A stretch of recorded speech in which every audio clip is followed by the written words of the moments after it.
রসুল আকরাম সাল্লাল্লাহু আলাইহি সাল্লামের সিরাত নিয়ে যদি আমরা আলোচনা করি, লম্বা সময়ের প্রয়োজন।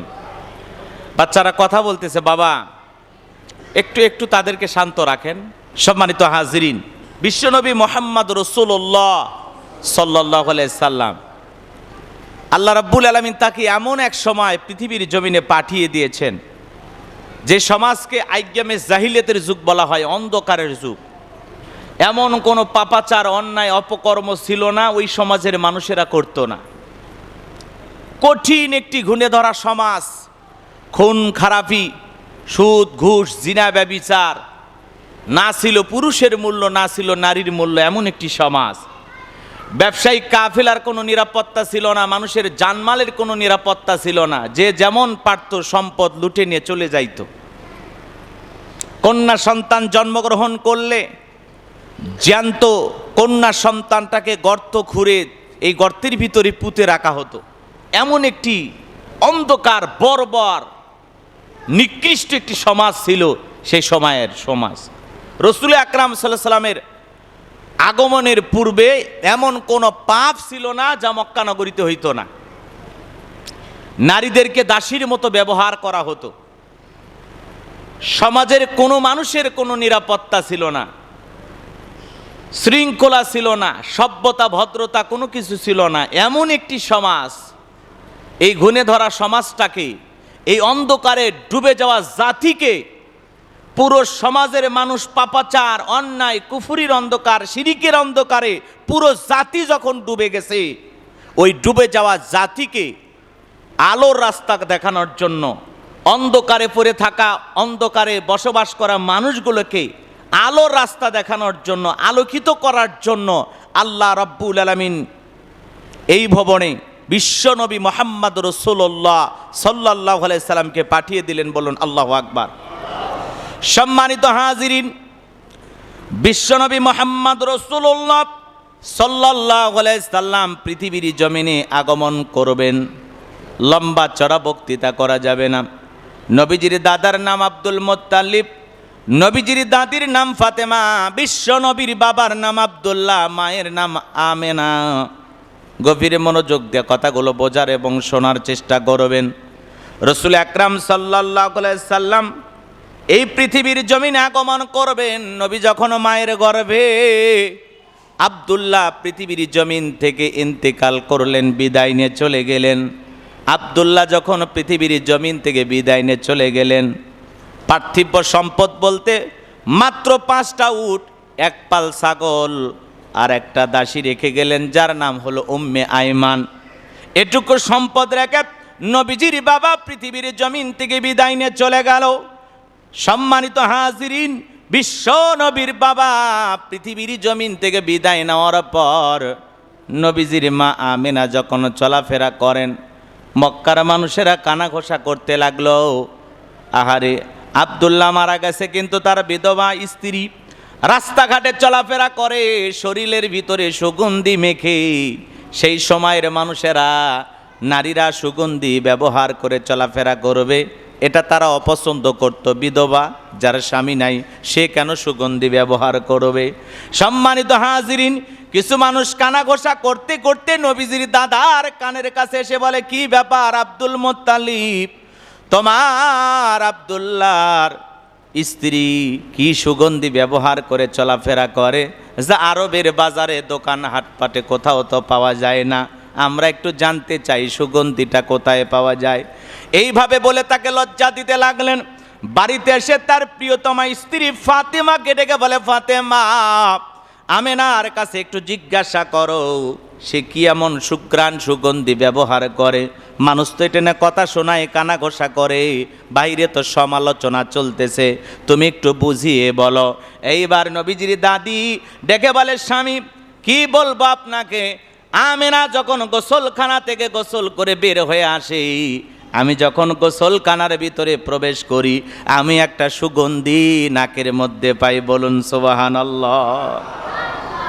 সম্মানিত হাজিরিন, দিল দিয়া কথাগুলো বোঝার এবং শোনার চেষ্টা করবেন। এইবার নবীজির দাদি তার পুত্রবধূকে ডাকলেন, ডেকে বলে, মা আমেনা এই দিকে আসো। বাহিরে মানুষ সমালোচনা করে, তুমি কি সুগন্ধি ব্যবহার করো, তোমার স্বামী তো বেঁচে নাই, মানুষ তো এটা ভালো চোখে দেখে না। এইবার আমেনা ডেকে বলে, মা আপনি বেয়াদবি নেবেন না, এই কথা বলে মুখ থেকে থুতু নিক্ষেপ করলেন, আর পুরোটা জায়গা সুগন্ধিতে ভরপুর হয়ে গেল। দেখে বলে, মা এই সুগন্ধি শুধু এই দুনিয়ায় কোনো হাট বাজার থেকে কিনে আমি ব্যবহার করি না মা, এই যে থুতু নিক্ষেপ করলাম সেখান থেকে সুগন্ধি বের হয়ে যাচ্ছে। ও মা এই সুগন্ধি আমেনার না, আমার পেটে থাকা সন্তানের সুগন্ধি। এটা দুনিয়ার কোনো হাট বাজার থেকে কিনে আমি ব্যবহার করি না, এই সন্তানটাকে যেদিন থেকে পেটে রাখছি সেদিন থেকে আমি যদি থুতু ফেলাই সেখান থেকেও সুঘ্রাণ বের হয়। চিৎকার মেরে বলুন সুবহানাল্লাহ। সম্মানিত হাজিরিন, দিল দিয়া কথাগুলো বোঝার এবং শোনার চেষ্টা করবেন। লম্বা হবে, আমি লম্বা করব না, সংক্ষিপ্ত করে শুধু বলে দিয়ে যায়। আমেনা আরো ডেকে বলেন, মা আমি যখন কূপে পানি আনার জন্য যাই, ওই কূপের পানি নিচের দিকে থাকে, আর আমি কূপের পাশে দাঁড়ানো মাত্রই কূপের পানিগুলো ওপরের দিকে উতলে উঠে আসে। আল্লাহু আকবার। মক্কার নারীরা ডেকে বলে, আমেনা তুমি একটু কূপের পাশে দাঁড়ায় থাকো, আমরা একটু প্রয়োজন মোতাবেক পানি নেই, যদি সম্ভব হয় তোমার পাত্র ঘরে তোমার ঘর পর্যন্ত পৌঁছায় দেব। আমেনা তুমি যদি চলে যাও কূপের পানি আবার নিচের দিকে চলে যাবে, পানি তুলতে আমাদের কষ্ট হবে। ও মা আমি কূপের পাশে দাঁড়াইলে কূপের পানিটা ওপর দিকে চলে আসে, আর কোথা থেকে যেন আওয়াজ ভেসে আসে। আহারে কোথা থেকে যেন আওয়াজ ভেসে আসে। বিশ্ব নবীর মা কূপের পাশে এসে দাঁড়াইছে, পানি নিতে যেন কোনো কষ্ট না হয়। আকাশের পাখিগুলো উড়ে যায়, আমাকে দেখা মাত্র এক পাখি আর এক পাখিকে ডেকে বলে, খবরদার সামনের দিকে আর যাবি না, ডানা মেলবি না, কারণ জমিনের ওপরে দাঁড়ায় আছে রহমাতুল লিল আলামিনের মা। যদি আমরা ডানা মেলে উড়ে যাই নবীর সাথে বেয়াদবি হয়ে যাবে। বলুন আল্লাহু আকবার। আমেনা আরো ডেকে বলেন, মা শুধু কি তাই, আমি যখন রাতের বেলায় ঘুমের মধ্যে চলে যাই অনেক নবী রাসূল আইসা আমারে সালাম দেয়। আল্লাহু আকবার। আরেকটু জোরে বলুন আল্লাহু আকবার। বিশ্ব নবীর মা আমেনা আরো ডেকে বলেন, ও দুনিয়ার মানুষ, দুনিয়ার নারী সন্তান পেটের মধ্যে রাখলে পেটটা বড় হয়ে যায়, উঁচু হয়ে যায়, পেটটা বড় দেখা যায়, কিন্তু মুহাম্মদ সাল্লাল্লাহু আলাইহি সাল্লামকে আমার পেটে রাখলাম, আমার পেটটা 1 ইঞ্চি উঁচু হয় নাই। বলুন আল্লাহু আকবার। সন্তান পেটের মধ্যে নিয়ে অনেক মা কষ্ট পাই, ব্যথা হয়, যন্ত্রণা হয়। মুহাম্মদ আমার পেটের মধ্যে ছিল, কোনো কষ্ট ব্যথা আমি অনুভব করি নাই। বলুন সুবহানাল্লাহ। শুধু কি তাই, লম্বা হবে, লম্বা করব না। বিশ্বনবী পৃথিবীর জমিনে যখন আগমন করবেন বাজান, অলৌকিক অনেক ঘটনা আছে, বলার সুযোগ নাই। বিশ্বনবী সোমবারের দিনে সুবে সাদেকের সময় এই পৃথিবীর জমিনে ধরাকে আলোকিত করে জন্মগ্রহণ করেছিলেন। বলুন সুবহানাল্লাহ। আমেনা ডেকে বলেন, আমি বিশ্বনবী মুহাম্মদ রাসূলুল্লাহ সাল্লাল্লাহু আলাইহি সাল্লাম, আমার পেট থেকে যখন মুহাম্মদ দুনিয়ার জমিনে আসলো, প্রত্যেকটা নারী সন্তান ডেলিভারির সময় যন্ত্রণা পায়, কষ্ট পায়, ব্যথা পায়। নবী মুহাম্মদকে ডেলিভারি করতে আমার বিন্দু পরিমাণে কষ্ট হয় নাই। বলুন সুবহানাল্লাহ। শুধু কি তাই, আমেনা আরো ডেকে বলেন, আমি যখন মুহাম্মদ সাল্লাল্লাহু আলাইহি সাল্লামকে পৃথিবীর জমিনে আসার পরে আমি তাকায় দেখলাম পৃথিবীতে যত সন্তান জন্মগ্রহণ করে মায়ের পেট থেকে নারী থাকে, আর রাসূল আকরাম সাল্লাল্লাহু আলাইহি সাল্লাম নারী কাটা অবস্থায় পৃথিবীর জমিনে আগমন করেছেন। কে যেন সুন্দর করে নারীটা কেটে দিয়েছে। বলুন সুবহানাল্লাহ। শুধু তাই নয়, আমেনা আরো ডেকে বলেন, পৃথিবীতে সন্তান জন্মগ্রহণ করলে শরীরের মধ্যে ময়লা থাকে, রক্ত লাগানো থাকে। আমি মুহাম্মাদের চেহারার দিকে তাকায় দেখলাম কে যেন মুহাম্মদ রে গোসল কইরা দুনিয়ার জমিনে পাঠায়া দিয়েছে। শরীরের মধ্যে বিন্দু পরিমাণে কোনো জায়গায় ময়লা ছিল না, বলুন সুবহানাল্লাহ। শুধু তাই নাই, নবীর মা আমিনারও ডেকে বলেন, দুনিয়াতে সন্তান জন্মগ্রহণ করে উলঙ্গ অবস্থায়, আর নবী করিম সাল্লাল্লাহু আলাইহি সাল্লাম দুনিয়ার জমিনে আগমন করেছেন পোশাক পরিহিত অবস্থায়।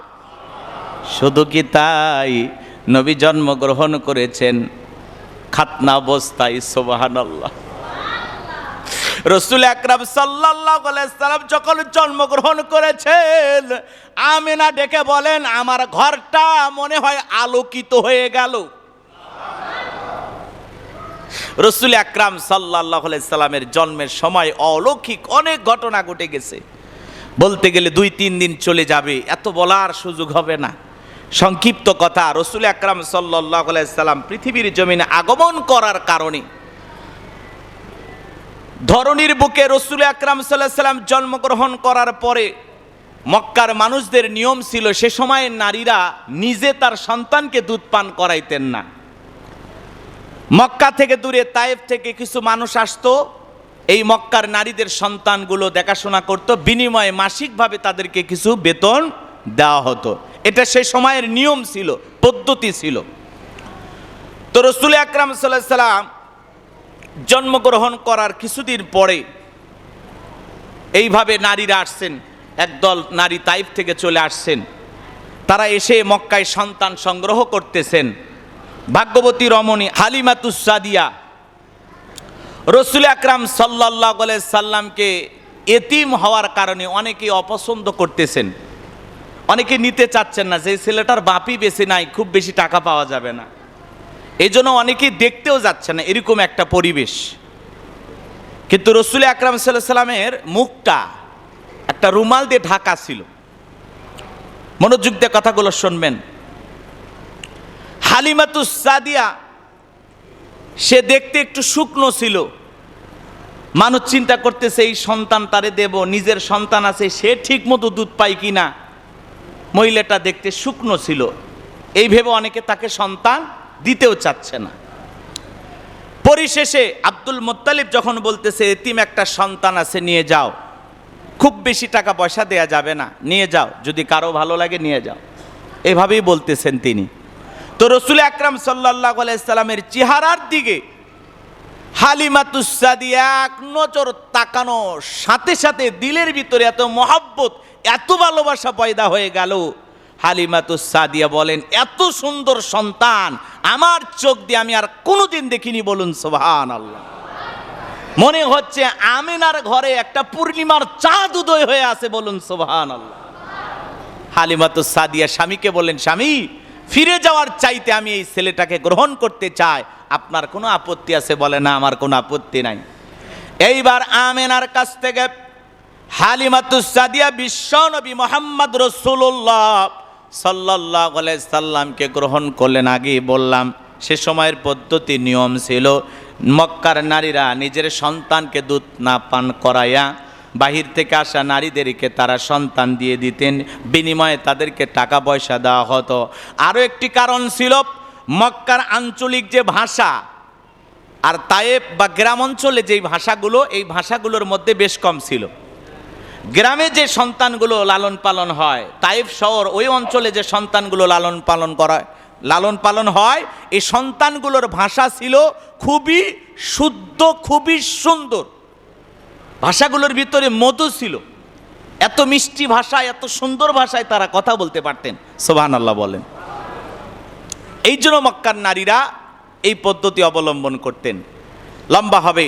হালিমাতুস সাদিয়া রাসূল আকরাম সাল্লাল্লাহু আলাইহি সাল্লামকে কোলে নেওয়া মাত্রই হালিমা ডেকে বলেন, আমি অনুভব করলাম আমার স্তনে দুধ পরিপূর্ণ হয়ে গেল, বলুন সুবহানাল্লাহ।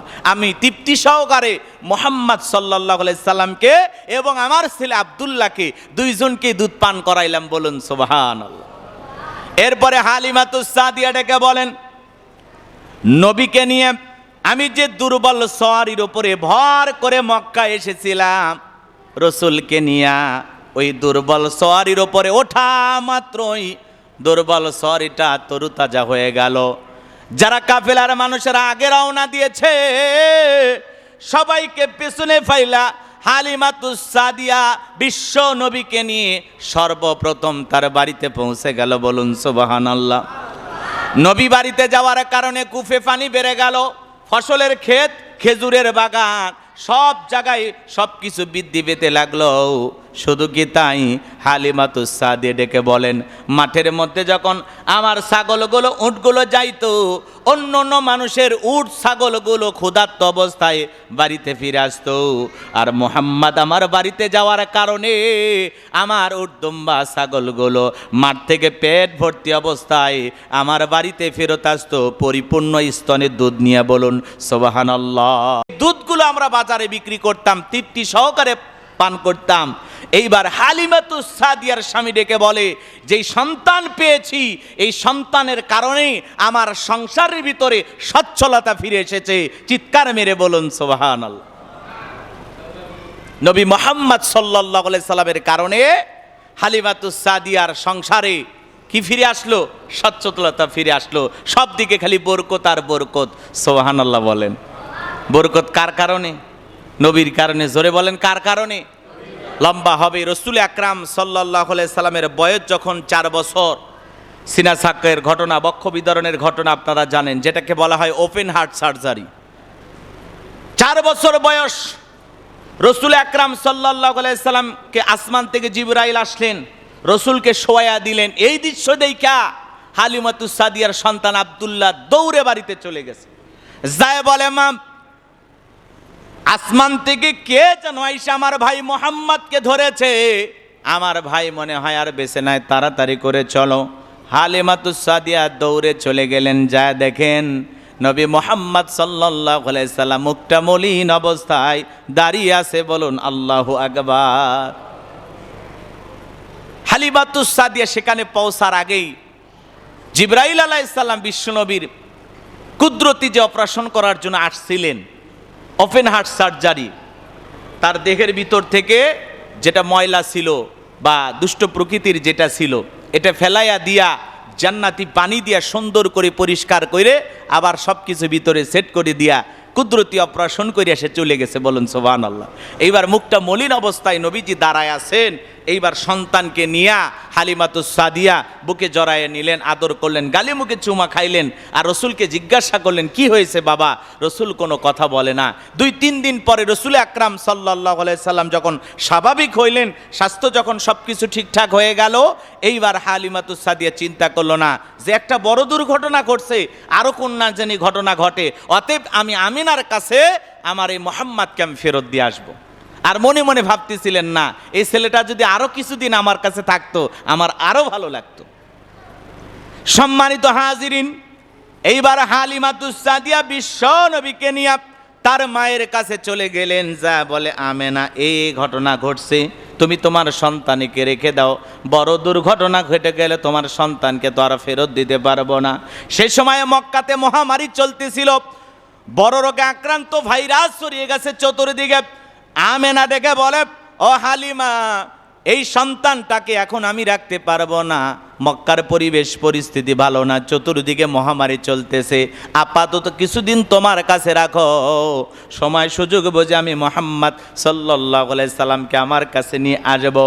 এইবার হালিমাতুস সাদিয়া মনে মনে ভাবছিলেন, ছেলেটা আরো কিছুদিন আমার কাছে থাক, ছাড়তে মনে চাইতেছে না। রসুলকে কি কারো মনে ছাড়তে চায়? বলেন, ছাড়তে মনে চায়? চাই না। এইবার হালিমাতুস সাদিয়া রসুলকে নিয়ে চলে গেলেন। সংক্ষিপ্ত কথা, রসুলের যখন 6 বছর বয়স, কয় বছর? 6 বছর বয়সে রসুল আকরাম সাল্লাল্লাহু আলাইহি সাল্লামকে হালিমাতুস সাদিয়া তার মা আমেনার কাছে দিয়ে চলে গেলেন। রসুল আকরাম সাল্লাল্লাহু আলাইহি সাল্লাম, শিশু মুহাম্মদ সাল্লাল্লাহু আলাইহি সাল্লাম মাঠে খেলা দেখার জন্য যায়। সমস্ত মানুষের সন্তানগুলোকে নেওয়ার জন্য বাপ বিকেল বেলা, শেষ সন্ধ্যাবেলায় চলে আসে।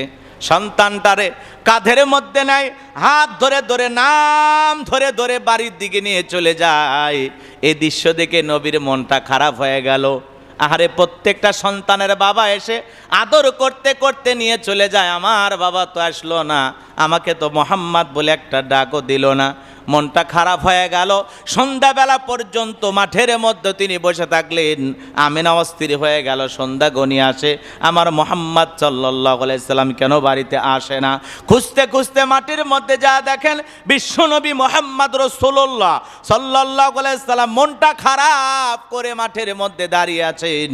এইবার সন্তানটারে কোলের মধ্যে নিয়ে বলে, বাবা কি হয়েছে, মন কেন খারাপ? ডেকে বলে, মা কত সন্তান মাঠে খেলার দেখার জন্য আসে, খেলতে আসে। ও মা, সন্ধ্যা যখন ঘনিয়ে আসে প্রত্যেকটা সন্তানের বাবা এসে নাম ধরে ধরে ডেকে ডেকে সন্তানটারে কোলের মধ্যে নিয়ে বাড়ির দিকে রওনা করে। কতদিন হয়ে গেল মা মাঠে খেলা দেখার জন্য আসি, একবারও তো কেউ আমাকে মুহাম্মদ বলে ডাক দিল না। আমার বাবারে দেখতে মনে চায়। আমেনার সন্তানের এই কথা শুনে চোখের পানি ছিঁড়ে দিয়া কাঁদে আর ডেকে বলে, বাবা তোমার বাবাকে দেখতে মনে চায়, ঠিক আছে চলো তোমার বাবাকে দেখার ব্যবস্থা আমি করব। এই কথা বলে বাড়িতে চলে যাওয়ার পরে রসুল আকরাম সাল্লাল্লাহু আলাইহি সাল্লামের দাদা আব্দুল মুত্তালিবকে আমেনা ডেকে বলে, ছেলেটা অস্থির হয়ে গেছে বাবাকে দেখার জন্য, আপনি যদি অনুমতি দেন আমি আব্দুল্লাহর কবর জিয়ারত করার জন্য রওনা করব।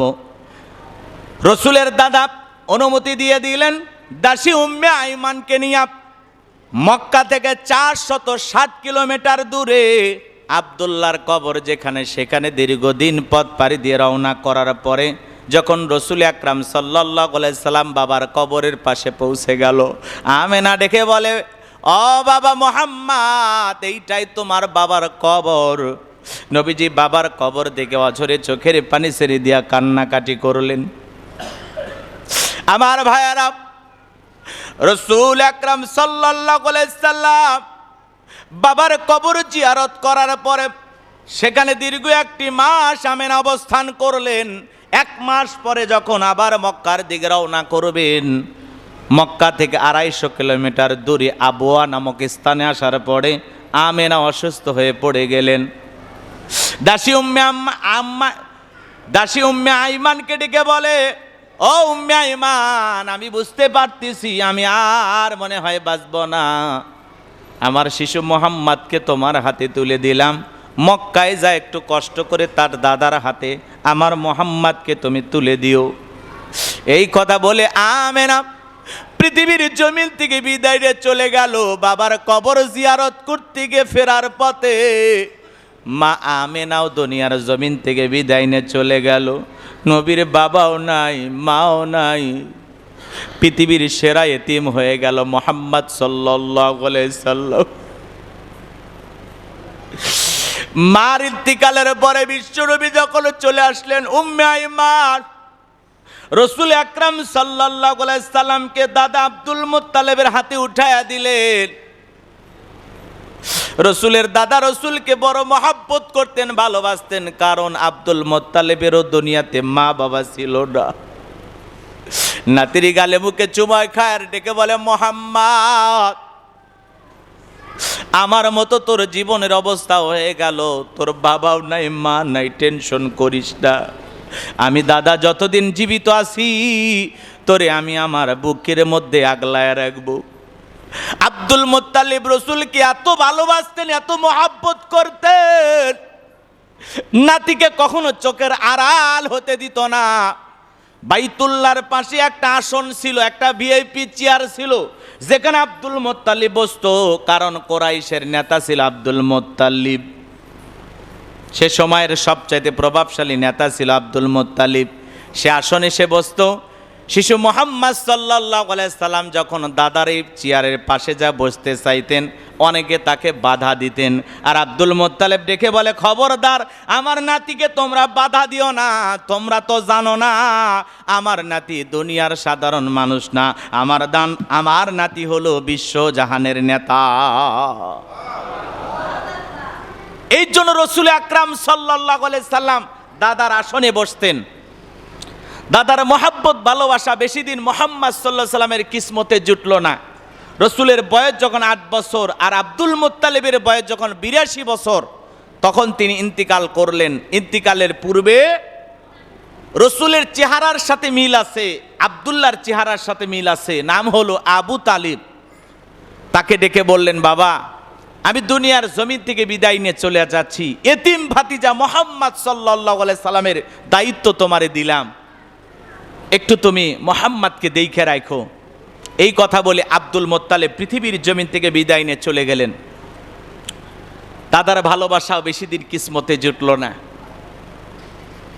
দাদাকে হারিয়ে, বাবা মাকে হারিয়ে চাচার ঘরে লালিত পালিত হতে লাগলেন মুহাম্মদ সাল্লাল্লাহু আলাইহি সাল্লাম।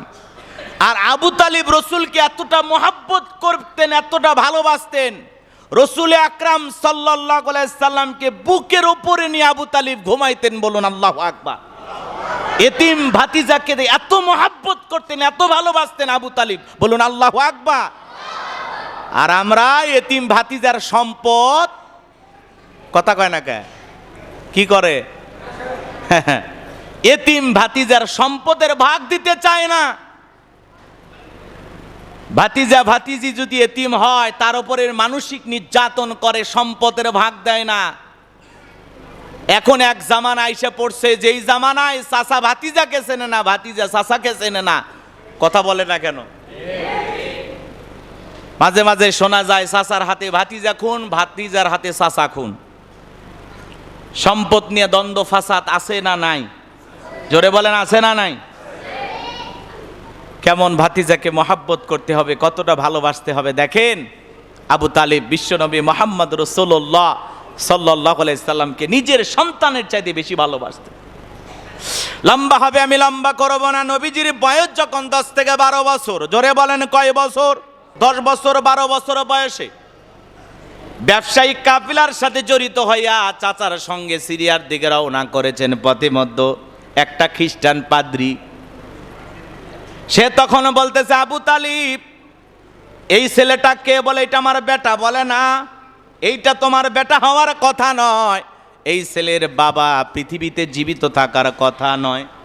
আবু তালিব ডেকে বলে, কেমনে জানলা এই ছেলের বাবা জীবিত নাই? ডেকে বলতেছে, শোনো ও আবু তালিব, শোনো, আমি তাকায়া দেখলাম এই শিশু যখন পথ চলতেছে আকাশের এক খণ্ড মেঘ এসে তারে ছায়া দিতেছে। আমি তাকায়া দেখলাম ওই যে গাছ গোছালি যা আছে ওই সন্তানটারে সিজদা দেওয়ার জন্য প্রতিযোগিতা করতেছে। বলেন আল্লাহু আকবার। পাহাড় পর্বত গাছ গোছালি যা আছে সব সিজদার মতো তার দিকে নুয়ে পড়তেছে। আমি এই দৃশ্য দেখলাম এবং তার চেহারার মধ্যে নবুয়তের সিল মোহর দেখা যায়। বলুন আল্লাহু আকবার। মোহরে নবুয়ত দেখা যায়।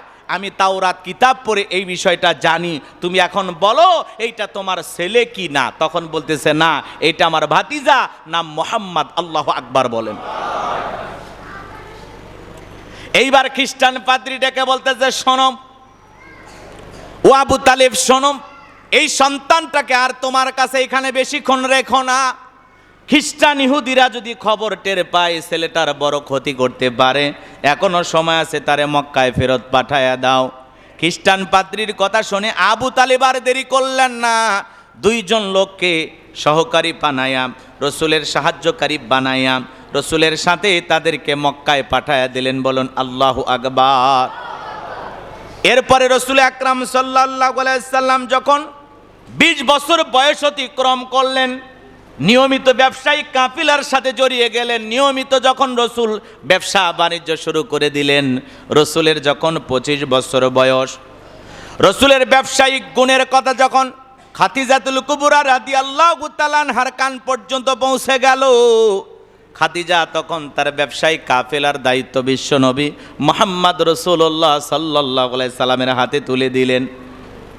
এইবার খাদিজার ব্যবসায়িক কাফেলার দায়িত্ব নিয়ে নবী যখন ব্যবসা করার জন্য চলে গেলেন, যেই মালামালগুলো বিক্রি করতে 3 মাস সময় লাগবে, নবীজি সেগুলো নিয়ে মালামাল বিক্রি করতে গিয়া 1.5 মাসের মধ্যে বিক্রি হয়ে গেল।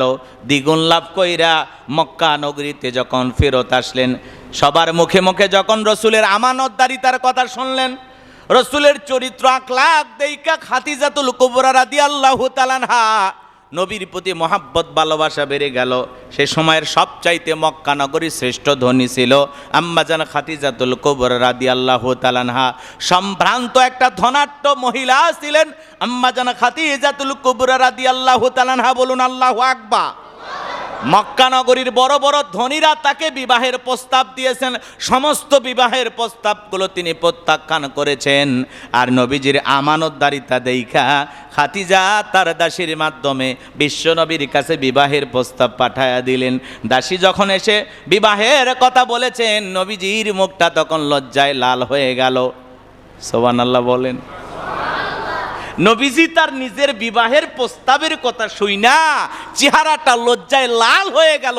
সুবহানাল্লাহ বলেন। কি লাজুক প্রকৃতির ছিলেন মুহাম্মদ সাল্লাল্লাহু আলাইহি সাল্লাম। নিজের বিয়ের কথা শুনিয়া লজ্জায় মুখটা লাল হয়ে গেল।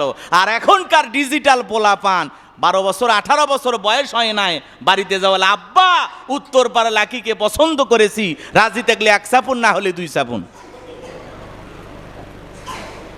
এখনকার পোলাপান ডাইরেক্ট এসে বলতেছে 18 বছর 20 বছর বয়সই হয়নি, নাক চিপলে মায়ের দুধ বের হবে, ও এসে বলতেছে আব্বা তোমার বউ লাগে, আমার লাগে না, আমি বিয়ে করব। কথা কন আছে না নাই? সভ্যতা ভদ্রতা আদব আখলাক নাই। ডিজিটাল সন্তান, ফ্রি ফায়ার, পাবজি কি সব উল্টা পাল্টা মোবাইলে গেমস নামছে ভাই, এগুলো খেলে সব মেন্টাল হয়ে গেছে। কথা বলে না কেন?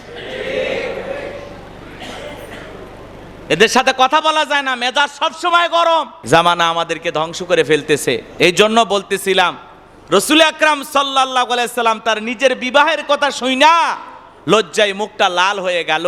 আর এখনকার যুবকের লজ্জা শরম বলতে কিছু নাই, আছে না নাই? চরম বেহায়া, চরম বেহায়া।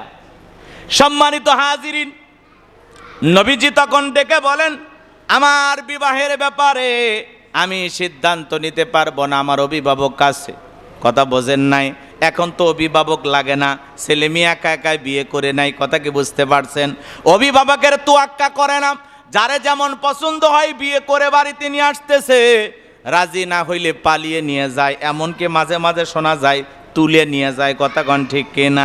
লম্বা আমি করব না, সংক্ষিপ্ত কথা বলে দিয়ে যায়।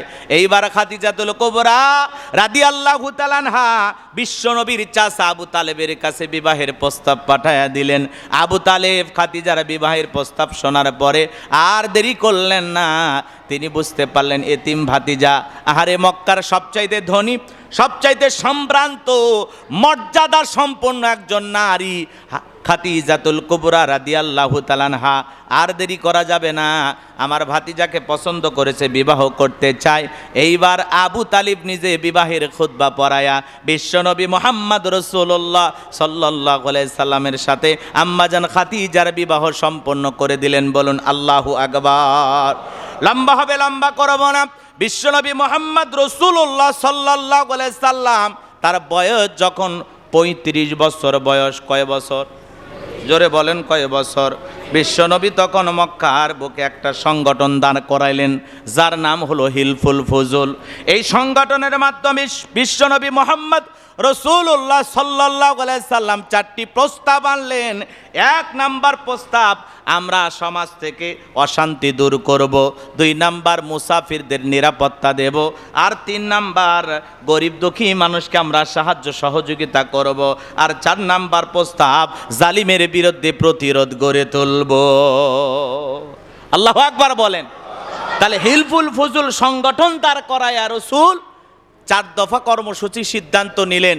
রসুলের চাচা এই সিদ্ধান্ত শোনার পরে রসুলের চাচা বললেন যে ভাতিজা মুহাম্মদ যে প্রস্তাবগুলো দিয়েছে এগুলোতে আমি সম্মত, এগুলো প্রস্তাব আমার পছন্দ হয়েছে। তখন এই হিলফুল ফুজুল সংগঠনের মাধ্যমে মক্কা নগরীতে একটা আলোচনায় চলে আসলেন মুহাম্মদ রাসূলুল্লাহ সাল্লাল্লাহু আলাইহি সাল্লাম। আগে থেকেই তো সবাই মহব্বত করতেন, ভালোবাসতেন, আল আমিন আল সাদিক বলে ডাকতেন। এরপরে বাইতুল্লাহ নির্মাণ হচ্ছে, খানায় কাবা নির্মাণ হচ্ছে। সে সময়ের মানুষেরাও বলল বাইতুল্লাহ নির্মাণের সময় কেউ হারাম কোনো টাকা দিতে পারবা? কথা কয় না কে? ওই সময়ের কাফের বেঈমানেরা বাইতুল্লাহ নির্মাণ করতেছে আর কি বলতেছে, এই বাইতুল্লাহ নির্মাণের সময় কারো হারাম কোনো অর্থ যেন না আসে। সেই সময়ের কাফেররা ঘোষণা করছে যে খানায় কাবা নির্মাণ করতেছি, এখানে কারো যেন হারাম অর্থ, অবৈধ অর্থ না আসে। আর এখন আমরা মসজিদ নির্মাণ করতেছি, সুদের টাকা, ঘুষের টাকা, হারাম টাকা, কিচ্ছু দেখার দরকার নাই। কথা কর নাকি আপনারা? ওই ইয়াবা ব্যবসায়ী হোক আর গাঁজা ব্যবসায়ী হোক, আর টাকা আছে দেখ, কথা কয় না কে? হ্যাঁ, এলাকায় সুদ ঘুষ খাইয়া, হারাম খাইয়া সারা জীবন কলমের খোঁচা দেয়া কোটি কোটি টাকা দুর্নীতি করলো, মসজিদের ছাদ ঢালাইয়ের সময় এলাকায় আসছে। কথা বোঝেন নাই? একটু বলতেছে কি হচ্ছে মসজিদে, কয় ছাদ ঢালাই চলতেছে, কয় আমি 5 লাখ দিলাম। কয় বাপ রে বাপ, বহুদিন চাকরি করছে এলাকায়, এসে 5 লাখ টাকা দিল। মানুষ তখন বলতেছে ঠিক আছে আপনি সভাপতি।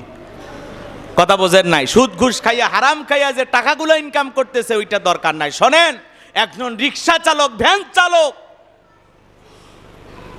মানুষের বাড়িতে কাজ করে, শ্রমিক, ওই মানুষ যদি 10 টাকায় হালাল ইনকাম থেকে দেয়, এটা আল্লাহর কাছে বেশি দামি। আপনি দুর্নীতি করে কোটি টাকা দিয়েছেন, 4 পয়সা মূল্য নাই। কথা বলে ঠিক কিনা? বরং কিয়ামতের ময়দানে আল্লাহ আপনাকে ধরবে যে আমার ঘর বাইতুল্লাহ মসজিদ নির্মাণের সময় কেন হারাম টাকা দিলেন? একে তো আল্লাহর পবিত্র ঘর, এই জায়গায় কেন হারাম টাকা দিলেন? আল্লাহ আপনারা জিজ্ঞাসা করবে। আমার কথায় কি কষ্ট পাচ্ছেন? সে সময় কাফেররা বাইতুল্লাহ নির্মাণ করতেছে, খানায় কাবা নির্মাণ করতেছে, সমস্যা বেঁধে গেল আসওয়াদ পাথর নিয়া। কি নিয়া বলেন? আসওয়াদ পাথর। এক এক গোত্রের লিডারের বলতেছে আমি এই আসওয়াদ পাথরকে তার নির্দিষ্ট স্থানে রেখে দেব। এটা নিয়ে তাদের ভিতরে কথা কাটাকাটি চলতেছে, ঝগড়া এক পর্যায়ে শুরু হবে। তখন রসুল আকরাম সাল্লাল্লাহু আলাইহি সাল্লাম তখন কিন্তু নবুয়ত পান নাই। আমার কথাটা মনোযোগ দিয়ে শুনবেন।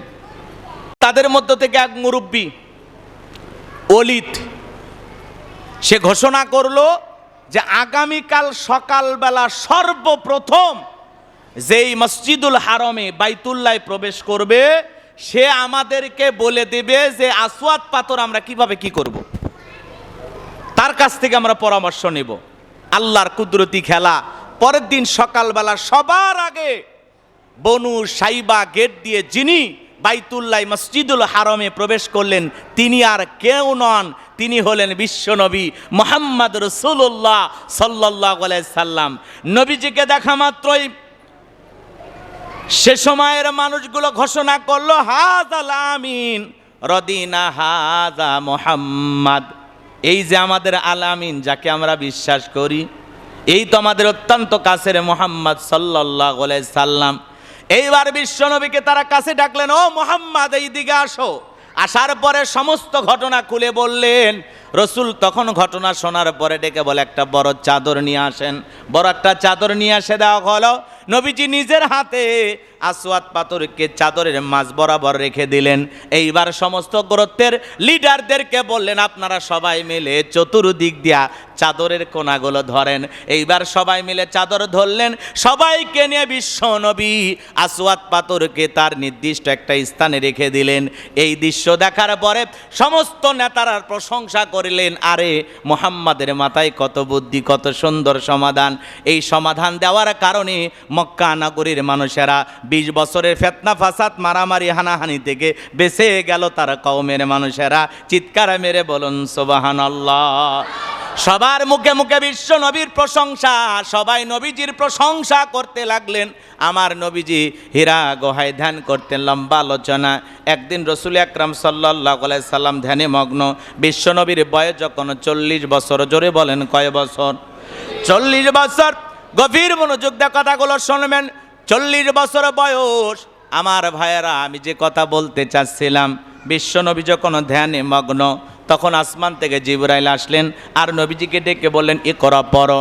নবীজি বলেন মা আনা বিকারি, আমি তো পড়তে জানি না। এইবার জিবরাইল বিশ্বনবীকে বুকের সঙ্গে চাপ দিয়ে ধরলেন। 3 বার চাপ দেওয়ার পরে যখন ছেড়ে দিয়ে বললেন পড়ো, ইকরা বিসমি রাব্বিকাল্লাযী খলাক, পড়ো তোমার রবের নামে যিনি তোমাদেরকে সৃষ্টি করেছেন। নবীজি তখন পড়লেন বিশ্বনবীর ওপরে সর্বপ্রথম 5টি আয়াতে কারিমা নাজিল হলো। লম্বা আমি করব না। বাড়িতে ফিরে যাওয়ার পরে সর্বপ্রথম জিব্রাইল চেপে ধরার কারণে, কুরআনুল কারীম নাজিল হওয়ার কারণে নবীজির শরীর মোবারকে জ্বর চলে আসলো, শরীরের ভিতরে কম্পন সৃষ্টি হয়ে গেল। বাড়িতে যা বলে, খাদিজা আমার চাদর দিয়া কম্বল দিয়ে আবৃত করে দাও। নবীজিকে আবৃত করে দেওয়া হলো। কিছুক্ষণ পরে নবীজির স্বাভাবিক অবস্থা যখন ফিরে আসলো, এরপরে বিশ্বনবী মুহাম্মদ রাসূলুল্লাহ সাল্লাল্লাহু আলাইহি সাল্লাম সমস্ত ঘটনা যখন খুলে বললেন, খাদিজা বিশ্বনবীর সমস্ত ঘটনা শোনার পরে ডেকে বলেন, আপনি গরিব বিধবাদেরকে আশ্রয় দেন, আপনি অসহায় মানুষদেরকে খাবার খাইতে দেন, আপনি গরিব দুঃখী মুসাফিরদের খেদমত করেন, কোনো দুষ্ট জিন আপনার উপরে আসর করতে পারে না। এই কথাগুলো বলে রসুলকে সান্ত্বনা দেওয়ার পরে খাদিজার চাচাতো ভাই ওরাকা বিন নফেলের কাছে নিয়ে গেলেন। ওরাকা বিন নফেল সমস্ত ঘটনা শোনার পরে ডেকে বলে, এই সেই ফেরেশতা যেই ফেরেশতা মূসা আলাইহিস সালামের কাছে এসেছিলেন, আমি বুঝতে পেরেছি তুমি আল্লাহর পয়গাম্বর। তবে আমার আফসোস হইতেছে সেই দিনের জন্য যেদিন তোমার কওমের মানুষেরা তোমাকে বাড়ি থেকে বের করে দেবে, এলাকা থেকে তাড়ায় দেবে। এই কথা শোনার পরে নবী মুহাম্মদ সাল্লাল্লাহু আলাইহি সাল্লাম ডেকে বলে, এটা কেমন কথা বললেন? আমার কওমের মানুষেরা আমাকে বাড়ি থেকে তাড়ায় দেবে, এটা কেমন কথা বললেন? বলতেছে, হ্যাঁ বাবা, এক সময় তোমার কওমের মানুষেরা তোমাকে এখান থেকে তাড়ায় দিবে, এখানে থাকতে দেবে না। নবী টেনশনে পড়ে গেলেন। এরপরে রাসূল আকরাম সাল্লাল্লাহু আলাইহি সাল্লাম বাড়িতে আসলেন। চুপিসরে সর্বপ্রথম যারে দাওয়াত দিয়ে কালেমা পড়ে মুসলমান হইলেন তিনি কে? ঘরের প্রিয়তমা স্ত্রী। আপনাদের খতিব সাহেব কথাগুলো বলেছেন, আমি আর এগুলো লম্বা করতে চাই না। সর্বপ্রথম ঘরের স্ত্রী, প্রিয়তমা স্ত্রী খাদিজাতুল কুবরা রাদিয়াল্লাহু তাআলা আনহা, তিনি কালেমা পড়ে মুসলমান হইলেন। বলুন সুবহানাল্লাহ। এরপরে খুব কাছের বন্ধু হযরতে আবু বকর সিদ্দিক রাদিয়াল্লাহু তাআলা আনহু, তিনি কালেমা পড়ে মুসলমান হলেন। সুবহানাল্লাহ বলেন। এরপরে দাসদের ভিতর থেকে হযরতে বেলাল, আর সবচেয়ে কম বয়সী একজন মুসলমান হলেন যার নাম হলো হযরত আলী রাদিয়াল্লাহু তাআলা আনহু। বলুন আল্লাহু আকবার। এইভাবে তিনি দাওয়াতি কাজ করতে লাগলেন। মক্কার মানুষদেরকে তিনি দাওয়াত দিতেছেন। এইবার দাওয়াত দিতে দিতে রাসূল আকরাম সাল্লাল্লাহু আলাইহি সাল্লাম একদিন সাফা পাহাড়ে দাঁড়িয়ে কুরাইশদেরকে ডাকতেছেন, এলাকার মানুষকে ডাকতেছেন। সাফা পাহাড় থেকে যখন স্লোগান দিচ্ছেন, রাসূল আকরাম সাল্লাল্লাহু আলাইহি সাল্লাম তাদেরকে আহ্বান করলেন। রসুলের কথা শোনার জন্য শত শত মানুষ চতুর্দিক সাফা পাহাড়ে সমবেত হয়ে গেল। রসুল তখন বলেন, আমি যদি বলি এই পাহাড়ের পিছন সাইডে শত্রু দল সৈন্যবাহিনী অপেক্ষা করতেছে, তারা তোমাদেরকে আক্রমণ করবে, তোমরা কি এই কথা বিশ্বাস করবা না? সবাই এক বাক্যে বলে, মুহাম্মদ তুমি সদিক, তুমি সত্যবাদী, তুমি জীবনে কখনো কোনোদিন আমাদের সামনে মিথ্যা কথা বলনি। তুমি যদি এই কথা বলো আমরা বিশ্বাস করি, অবশ্যই পাহাড়ের পেছনে শত্রু দল আছে, আমরা বিশ্বাস করি। তখন রাসূল আকরাম সাল্লাল্লাহু আলাইহি সাল্লাম বলেন, আমি সেই কিয়ামতের ভয় দেখাইতেছি, সেই জাহান্নামের আগুনের ভয় দেখাইতেছি, যে কঠিন জাহান্নামের আগুন, ভয়াবহ আগুন অপেক্ষা করতেছে। সেই আগুন থেকে বাঁচানোর জন্য, সেই পরকালের জিন্দেগি থেকে মুক্তি দেওয়ার জন্য আমি তোমাদেরকে দাওয়াত নিয়ে আসছি। তোমরা পড়ো লা ইলাহা ইল্লাল্লাহু মুহাম্মাদুর রাসূলুল্লাহ সাল্লাল্লাহু আলাইহি সাল্লাম। রসুল যখন কালেমার দাওয়াত দিলেন, এই স্লোগান শোনার সঙ্গে সঙ্গে, রসুলের দাওয়াত শোনার সঙ্গে সঙ্গে রসুল যখন তাদেরকে দাওয়াত দিলেন, রসুল আকরাম সাল্লাল্লাহু আলাইহি সাল্লাম কুরাইশদেরকে যখন দাওয়াত দিলেন, সবাই কথাগুলো শুনতেছেন চুপচাপ, কেউ প্রথমে আওয়াজ দেয়নি। প্রথম যিনি আওয়াজ দিলেন যার নাম হলো আবু লাহাব। তখন বলতেছে, তুমি এই কথাগুলো বলার জন্য আমাদেরকে এখানে ডাকছো? মুহাম্মদ তুমি ধ্বংস হয়ে যাও। জোরে কন্যা উযুবিল্লাহ। এই কথা যখন বলছিলেন তখন আল্লাহ রাব্বুল আলামিন সূরা লাহাব নাজিল করেছেন, তাব্বাত ইয়াদা আবি লাহাবিউ ওয়া তাব। ধ্বংস নবী হবে না, ধ্বংস হবে আবু লাহাব। কথা বলেন ঠিক কিনা? রসুল আকরাম সাল্লাল্লাহু আলাইহি সাল্লাম এত সুন্দর করে তাদেরকে দাওয়াত দিলেন, হে কুরাইশেরা দাওয়াত গ্রহণ করো, কালেমার দাওয়াত। রসুল আকরাম সাল্লাল্লাহু আলাইহি সাল্লামের দাওয়াত গ্রহণ না করে তারা সেখান থেকে বিরক্তি প্রকাশ করে চলে গেল। সবচেয়ে বেশি বিরক্ত হয়েছিল এই আবু লাহাব। কাছের মানুষদেরকে, নিকটতম আত্মীয়দেরকে প্রথমে দাওয়াত দিলেন, তারা দাওয়াত গ্রহণ করলেন না। ফুবুদেরকে দাওয়াত দিলেন, চাচাদেরকে দাওয়াত দিলেন, তারা দাওয়াত গ্রহণ করলেন না। রসুল তখন গোপনে গোপনে এইভাবে দীর্ঘ, এদিক খেয়াল করেন, 3 বছর, কয় বছর? দীর্ঘ 3 বছর গোপনে গোপনে দাওয়াত দিলেন। সংখ্যায় অল্প কয়েকজন মানুষ কালেমা পড়ে মুসলমান হইলেন। এরপরে যখন হজের মৌসুম চলে আসলেন, রসুল আকরাম সাল্লাল্লাহু আলাইহি সাল্লাম হাজিদের তাঁবুতে গিয়ে কালেমার দাওয়াত দেন।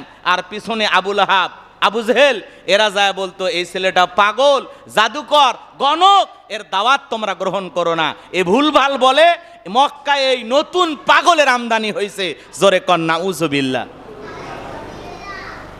কিন্তু তাবুর মানুষেরা রসুলের চেহারার দিকে তাকায় বলে, এত সুন্দর চেহারাওয়ালা মানুষ কখনো পাগল হতে পারে? কথা বলেন না কেন? আজকে ভালো কাজ করতে গেলে অনেকে পাগল বলে না? এই যে খুলনা ডুমুরিয়ায় আল্লাহর একজন বান্দা বান্দি হাফেজ সাহেব এবং তার স্ত্রী 2 জন মিলে ওমরার টাকা সংগ্রহ করছে, যে 2 জন মিলে ওমরা করবে। দীর্ঘ 16 বছর ধরে স্বামী স্ত্রী টাকা জমাইছে, ওমরা করতে যাবে। কিন্তু গ্রামের এমন একটা রাস্তা, মাটি রাস্তা, যেখান দিয়ে চলাচল করা যায় না, কাদা হইলে মানুষ যাইতে পারে না, বৃষ্টি হইলে যাইতে পারে না। তখন এই স্বামী স্ত্রী, এ হাফেজ সাহেব এবং তার প্রিয়তমা স্ত্রী, যে নারী সেলাই করে দর্জির কাজ কইরা 16 বছর টাকা জমাইলো ওমরা করতে যাবে স্বামীকে নিয়া, সেই নারী তখন কি করলো? এই টাকাগুলো ইট কিনা, বালু কিনা মানুষের জন্য চলাচলের সুন্দর রাস্তা করে দিলেন। বলুন সুবহানাল্লাহ। ওমরা হজের টাকাটা, ওমরা করার জন্য টাকা জমাইছে, সেই টাকা দিয়া মানুষের জন্য রাস্তা করে দিল। এখন অনেকে বলবে, আচ্ছা এই কাম কি করছে, এ পাগল নাকি? যাও ওমরা করে আসো, রাস্তা চেয়ারম্যান মেম্বার করে দেবে। কিন্তু সে যে এই কাজটা করে যে তৃপ্তি পাইছে, এই ভালো কাজ কইরা সে যে আনন্দিত হয়েছে, এটা আপনাকে বলে বোঝানো যাবে না। আল্লাহ চাইলে এই টাকা খরচ করেছে ওমরার টাকা, আল্লাহ চাইলে তাদের জন্য ওমরারও ব্যবস্থা হতে পারে, এমনকি হজেরও ব্যবস্থা হতে পারে। সেই ক্ষমতা আল্লাহর আছে না নাই? জোরে বলেন, আছে না নাই? সমাজে ভালো কাজ করবেন, আপনার মূল্যায়ন বেড়ে যাবে। আল্লাহর ওপরে তাওয়াক্কুল করে ভালো কিছু করবেন, আল্লাহকে রাজি খুশি করার জন্য ভালো কিছু করবেন। পৃথিবীর মানুষ আপনাকে এক সময় মূল্যায়ন করবে। সবচাইতে বড় কথা হলো, আমার উদ্দেশ্য হবে আল্লাহকে রাজি খুশি করা। আমি জীবনের প্রত্যেকটা ভালো কাজ করব আমার রব, আমার মালিক, আমাদের সৃষ্টিকর্তা আল্লাহকে খুশি করার জন্য। কথা বলে ঠিক না? ভালো কাজ সমাজে করতে হবে। রসুলের সিরাত নিয়ে আলোচনা শুনলেই হবে না। নবীজির নিজের পেটে পাথর বাঁধা আর গরিব দুঃখী মানুষকে খাবার বিতরণ করেছেন। কেমন নবী ছিলেন, সুবহানাল্লাহ। কতটা মায়ার নবী ছিলেন। মক্কা নগরীর একজন মহিলা, স্বামী মারা গেল, 3টা দিন অনাহারে সন্তানদেরকে নিয়ে বাড়ির মধ্যে থাকলেন, কেউ একবেলা খাবারও দেয় না। বড় ছেলেটা ডেকে বলে, মা, ও মা, কোনো মানুষ তো আমাদের খোঁজ খবর নিল না মা। এতিমের দরদ, এতিম নবী মুহাম্মদ সাল্লাল্লাহু আলাইহি সাল্লাম সারা দুনিয়ার কেউ বুঝবে না মা। আমরা কালেমা পড়ি আর না পড়ি মা, চলো একবার বিশ্ব নবীর কাছে যাই, আমাদের দুঃখের কথাগুলো আমরা নবীর কাছে যায় বলবো। এইবার মহিলা রাজি হয়ে গেলেন। কলিজার টুকরা 3টা সন্তানকে নিয়ে রসুলের দরবারে চলে আসলেন। 2টা ভাই 3 দিনের ক্ষুধার্ত, পেটের মধ্যে খাবার নাই। এইবার নবীজির দরবারে হাজির হওয়ার পরে নবীজির চেহারা মোবারকের দিকে তাকাইয়া বড় ভাই ছোট ভাইকে ডেকে বলে, ভাই, এ কেমন মানুষের চেহারার দিকে তাকাইলাম, যার চেহারার দিকে তাকাইয়া পেটের ক্ষুধা নিবারণ হয়ে গেছে। বলুন সুবহানাল্লাহ। ছোট ভাই ডেকে বলে, বড় ভাই, ওই একই কথা আমিও তোমাকে বলতে চাই। কেমন মানুষের চেহারার দিকে তাকাইলাম গো, যার চেহারার দিকে তাকাইয়া মনে হয় আমি এই মাত্র পেট ভরে কি যেন খাইলাম। যেই নবীর চেহারার দিকে তাকাইলে পেটের ক্ষুধা নিবারণ হয়ে যাইতো। সুবহানাল্লাহ বলে। নবী হাসলে দাঁতগুলো মুক্তোর দানার মতো লাগতো। সুবহানাল্লাহ বলে। নবী ওযু করলে ওযুর পানি দিয়ে সুঘ্রাণ বের হয়ে যায়। নবীজি যে রাস্তা দিয়ে হেঁটে যায় সেই রাস্তা দিয়ে সুগন্ধি পাওয়া যায়। রসুল ঘেমে যেতেন, আম্মা জানেরা নবীজির দেহের ঘামগুলো শিশির ভিতরে জমা রাখতেন। রসুল আকরাম সাল্লাল্লাহু আলাইহি সাল্লামের এই ঘামের ভিতরে এত সুঘ্রাণ, আম্মা জানেরা এই ঘামগুলো ব্যবহার করতেন আতর হিসেবে। সুবহানাল্লাহ, কেমন নবী পাইছে। হযরতে আলী রাদিয়াল্লাহু তাআলা চোখ উঠছে, রসুল আকরাম সাল্লাল্লাহু আলাইহি সাল্লামের কাছে নিয়ে আসা হলো। নবীজি তার মুখের লালা থুতু মুবারক চোখের মধ্যে লাগায়া দিলেন, সঙ্গে সঙ্গে চোখ ভালো হয়ে গেল। কেমন নবী পাইছি, নবীর সম্মান মর্যাদা কত, কেমন দামি নবী পাইছি। তিনি ছিলেন পৃথিবীর সফল বাবা, সফল স্বামী, সফল রাষ্ট্রনায়ক। এদিক খেয়াল করেন, তিনি ছিলেন ইমাম, আবার তিনি ছিলেন সমাজের কি রাষ্ট্রনায়ক, রাষ্ট্রপতি, সেনাপতি, শ্রেষ্ঠ দানশীল। এমন আখলাক, এমন চরিত্র আল্লাহ তাআলা তাকে দান করেছেন। আল্লাহ রাব্বুল আলামিন বলেন, ওয়া ইন্নাকা লাআলা খুলুকিন আযীম। নবী হলেন পুত পবিত্র মহান চরিত্রের অধিকারী, যে নবী 63 বছরের জিন্দেগিতে একটি মিথ্যা কথা বলেনি। বলুন আল্লাহু আকবার। 22,330 দিন 6 ঘন্টা পৃথিবীর জমিনে বিশ্বনবী জীবিত ছিলেন। 8,156 দিন তার নবুয়তের জিন্দেগি। আল্লাহু আকবার বলেন। এমন চেহারা ছিল, এমন চেহারা ছিল। হযরতে জাবের রাদিয়াল্লাহু তাআলা আনহু বলেন, আমি পূর্ণিমার রাত রসুলের বাড়িতে গেলাম, সেদিন তাকায় দেখি, আহারে, মনে হয় আকাশের পূর্ণিমার চাঁদটা জমিনের উপরে চলে আসছে। হযরতে জাবের বলেন, আমি একবার আকাশের পূর্ণিমার চাঁদের দিকে তাকাই, আর একবার নবীজির চেহারার দিকে তাকাই। হযরতে জাবের বলেন, ওই আকাশের পূর্ণিমার চাঁদের চাইতে বিশ্ব নবীকে আমার কাছে বেশি সুন্দর মনে হয়। এই জন্য আম্মা জান আয়েশা ডেকে বলেন, যারা ইউসুফ আলাইহিস সালামের চেহারার দিকে তাকাইয়া মিশরের নারীরা ফল কাটতে গিয়ে আঙ্গুল কেটে ফেলে দিয়েছিল, ওরা যদি একবার আমার নবীর চেহারার দিকে তাকাইতো, শুধুমাত্র আঙ্গুল নয়, আঙ্গুল কাটতে কাটতে, হাত কাটতে কাটতে কখন যে নিজের কলিজা কেটে দোফা করে দিত, মুহূর্তের জন্য টের পাইতো না। আপনার আমার নবী এতটাই সুন্দর। বলুন সুবহানাল্লাহ। আর একটু জোরে বলুন সুবহানাল্লাহ। নবীর সম্মান মর্যাদা নিয়ে কয়টা আলোচনা করব বাজান, কয়টা কথা বলবো। যেই খাবার 2-3 জন মানুষ খাবে, ওই খাবারে যদি নবীজি হাত লাগায় দেয়, শত শত মানুষ খাবার খেয়েও যেমন খাবার তেমনি থাকতো। বলুন সুবহানাল্লাহ। যিনি মানুষের চেহারার দিকে তাকাইয়া তার মনের কথা বুঝতে পারতেন। একদিন হযরতে আবু হুরায়রা রাদিয়াল্লাহু তাআলা আনহু মসজিদে নববীর সামনে দাঁড়ায় আছে, কয়েকদিনের ক্ষুধার্ত আবু বকর। এদিক খেয়াল করেন, হযরতে আবু হুরায়রা প্রথমে যখন আবু বকর সিদ্দিক রাদিয়াল্লাহু তাআলা আনহু বের হয়ে গেল, চিন্তা করছে আবু বকরের দিল নরম, মনে হয় আমারে বলবে যে আবু হুরায়রা আমার বাড়িতে দাওয়াত নাও। এই আশায় তিনি দাঁড়ায় আছে মসজিদে নববীর গেটে।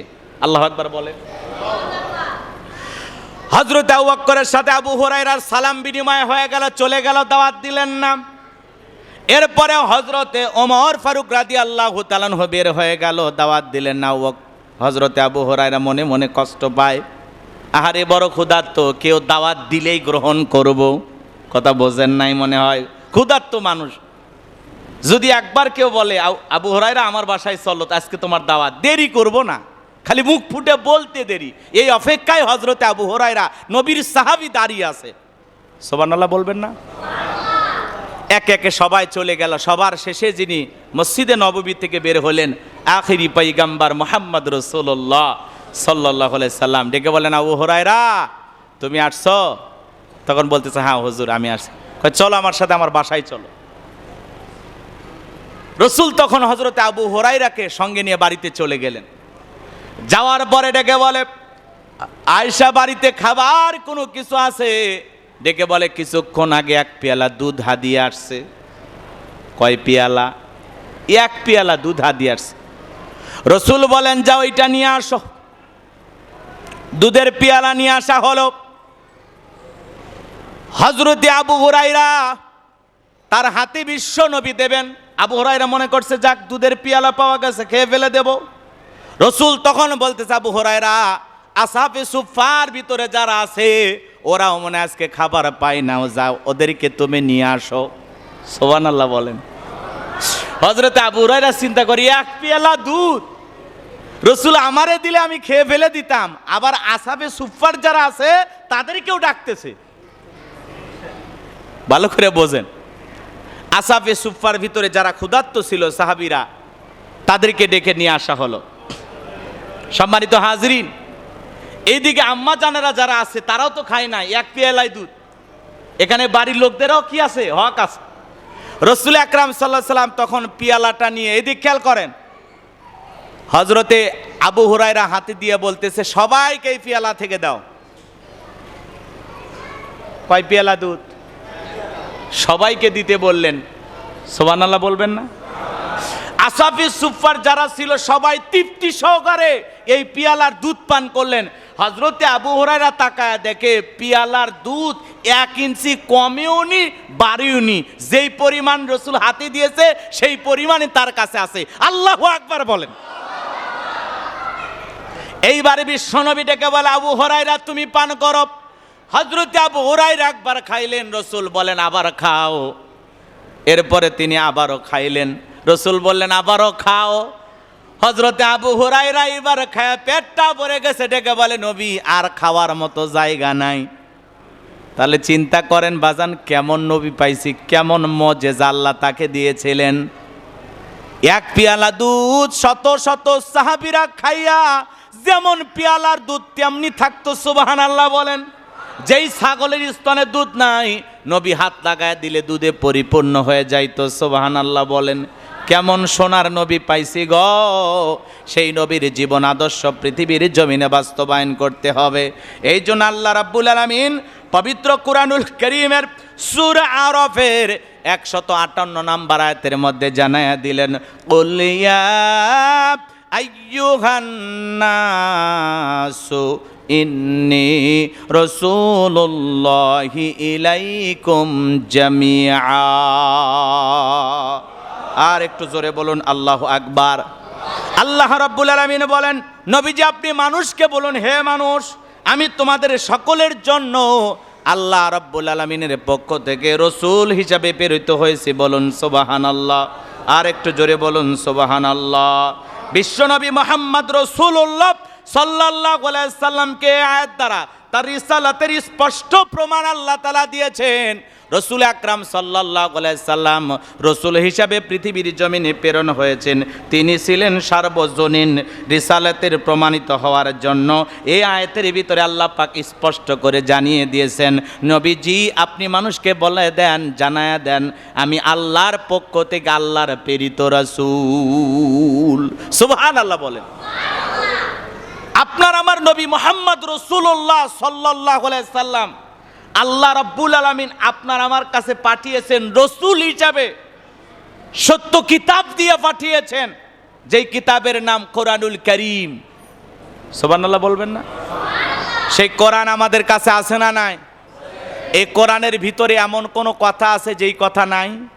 এমন কোনো বক্তব্য আছে যা কোরআনের ভিতরে নাই? তিবিয়ান আল লিকুল্লি শাই, মানব জীবন পরিচালনা করার জন্য রান্নাঘর থেকে পার্লামেন্ট পর্যন্ত যত নিয়ম নীতি দরকার সব দিয়েছেন তিনি কে? কথা বোঝেন নাই? সিরাত মাহফিলে আসছেন, রসুল হলেন আপনার আমার মডেল। লাকাদ কানা লাকুম ফি রাসূলিল্লাহি উসওয়াতুন হাসানাহ। আল্লাহু আকবার বলেন। রসুলের জীবনের ভিতরে রয়েছে আপনার আমার জন্য আদর্শ। রসুলের মহাব্বতে টুপি পরলাম, রসুলের মহাব্বতে জুব্বা রাখলাম। আহারে রসুল কেমন মানুষ ছিলেন, কেমন মানুষ ছিলেন। সাহাবীরা ডেকে বলেন, নবীজির কোকড়া চুলগুলো কাঁধের উপরে পড়তো, আমরা তাকায় দেখতাম মনে হয় বাতাসে চুলগুলো দুল খাইতেছে। কি মজা লাগতো, কি চেহারাটার মজা লাগতো। সাহাবীরা অবাক নজরে, অবাক নয়নে তাকায় থাকতেন। সেই নবীর আদর্শ জমিনে বাস্তবায়ন করা লাগবে। সেই রসুল মদিনায় গিয়ে 10টি বছর আল্লাহর কোরআন দিয়া কি পরিচালনা করছে? কথা বলেন না কেন? মদিনা নামক রাষ্ট্র পরিচালনা করছে। কথা বলে ঠিক কি না? তাহলে রসুল ছিলেন ইমামুল মুরসালিন, ইমামুল মুত্তাকিন, খাতামান নাবিয়্যিন। তিনি নবীদের ইমাম, তিনি ইমামুল মুরসালিন। তিনি যেমন সেনাপতি ছিলেন, যেই তরবারি দিয়ে যুদ্ধ করতেন ওই তরবারি দিয়া স্ত্রীকে তরকারি কাইটা সাহায্য করতেন। সুবহানাল্লাহ। ঘরের ভিতরে ভালোবাসার অভাব ছিল না। সেই নবী এদিক খেয়াল করেন, চলে গেছেন এই রবিউল আউয়াল মাসে। তিনি এই মাসে জন্মগ্রহণ করেছেন। ঈদে মিলাদুন নবী, সব ঈদের বড় ঈদ, বিশাল স্লোগান দিয়া আমরা আশিক রাসূলের ঝনঝনানি দেখায়, কিন্তু বেলালের মতো নির্যাতন জুলুম সহ্য করার মতো মানুষ সমাজে নাই। কথা বলেন ঠিক কিনা? সাহাবায়ে ইকরাম দ্বীনের জন্য, ইসলামের জন্য জীবন বিলিয়ে দিয়েছেন। ইসলাম নামক রাষ্ট্রকে কায়েম করার জন্য শত শত সাহাবী জীবন দিয়েছেন, রক্ত দিয়েছেন। কথা বলে ঠিক কিনা? আর আমরা ঈদে মিলাদুন নবী পালন করার জন্য মিছিল করি। বড় বড় পীর সাহেব মালা নিয়ে, বাপ রে বাপ, পীর সাহেবের কয় সব ঈদের বড় ঈদ ঈদে মিলাদুন নবী। রসুলের জন্ম বৃত্তান্ত নিয়ে আলোচনা করতে ভালো লাগে, শুনতে ভালো লাগে, কিন্তু রসুলের আদর্শ নিজের জীবনে বাস্তবায়ন করতে ভালো লাগে না। কথা বলে ঠিক কিনা? মনে রাখবেন, এই সমাজেও যদি অন্ধকার, এদিক খেয়াল করেন, কিসের অন্ধকার? শিরিকের অন্ধকার, কুফরের অন্ধকার, পাপের অন্ধকার, গুনাহের অন্ধকার, এগুলো যদি দূর করে একটা আলোকিত বাংলাদেশ গড়তে চান, তাহলে লাগবে আল্লাহর কোরআন। কথা বলেন ঠিক কিনা? যাই হোক, রসুল আকরাম সাল্লাল্লাহু আলাইহি সাল্লামের সিরাত এই জমিনে এদিক খেয়াল করেন বাস্তবায়ন করতে হবে। আগে ঘরের ভিতরে ইসলাম প্রতিষ্ঠিত করা লাগবে। আপনি নামাজ পড়েন, আপনার বউ নামাজ পড়ে না, আপনি নামাজ পড়েন, আপনার ছেলে মেয়ে নামাজ পড়ে না। আজ পর্যন্ত ঘরের যে 6 জন, তাদের ভিতরে ইসলাম কায়েম করতে পারলাম না। সমাজ রাষ্ট্রে তো অনেক পরের কথা। বলেন, বুকে হাত দিয়ে বলেন যে হুজুর আমরা 5 জন পরিবারের সদস্য সবাই নামাজি, বলতে পারবেন? এরকম পরিবার আছে? স্বামী পড়ে তো বউ পড়ে না, বউ পড়ে তো স্বামী পড়ে না, এরকম নাই? তো ঘরের ভিতরে ইসলামকে প্রতিষ্ঠিত করেন। এমন একটা ঘর আমাদের দরকার, যেই ঘরে 5 জন মানুষ 5 জনই নামাজে দাঁড়ায় গেছে। কথা বলেন, এরকম ঘর দরকার আছে না নাই? এই জন্য রসুল আকরাম সাল্লাল্লাহু আলাইহি সাল্লামের এই সিরাতের প্রোগ্রাম থেকে আমার চাওয়া, নবীজির জীবনের শেষ কথা ছিল, এদিক খেয়াল করেন। আপনারা অস্থির হয়ে গেছেন, আমি আর কষ্ট দিতে চাই না।